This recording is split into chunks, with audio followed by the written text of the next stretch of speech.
My name is Abdullah Zaza, and this is my rhetorical analysis video. To start off, let's define what rhetorically analyzing is.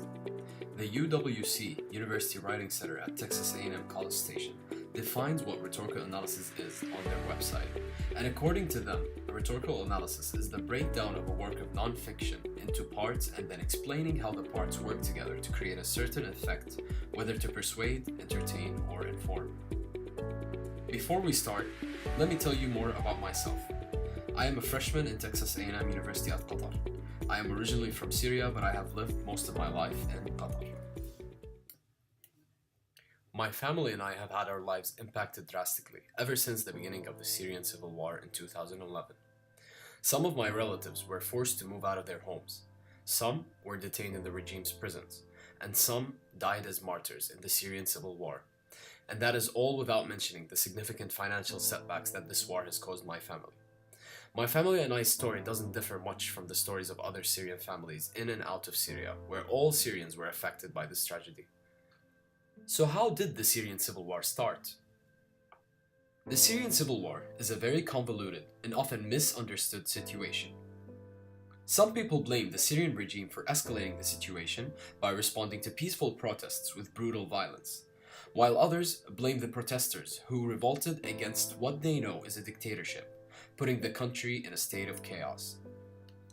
One thing everyone agrees on is that the Syrian people have suffered and still are suffering from the devastating humanitarian crisis created by the civil war. The question that asks itself is, who is there to blame for this tragedy?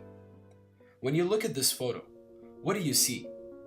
I asked my peers that study with me in TAMQ about what they see, and they all had very different interpretations for this picture.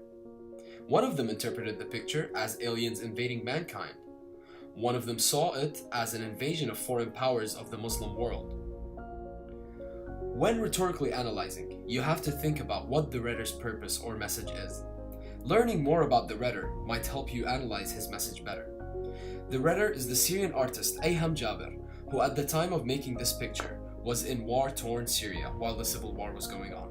I believe the Syrian artist wanted to show criticism of the world powers that were destroying his country, and he did so in an indirect way so he could avoid getting in trouble. He allowed the people viewing his art to fly into their imagination of what they think his art means. Based on that, and from looking at the point of view of most Syrians in general, I believe that the spaceship in Ayham Jaber's picture portrays the interference of foreign superpowers such as Russia, Iran, and America in Syrian affairs after the destabilization of the country. The war that is being fought on Syrian ground could have been resolved a long time ago weren't for the meddling of other countries in Syrian affairs. The countries were settling their scores on Syrian ground, and the only people that are paying the cost are the Syrian people. I believe the writer is also trying to send a message to the Syrian people that they should all unite against the common enemy, which is the spaceship that is invading their country, and that they should put aside their different views and unite, or else they will all perish.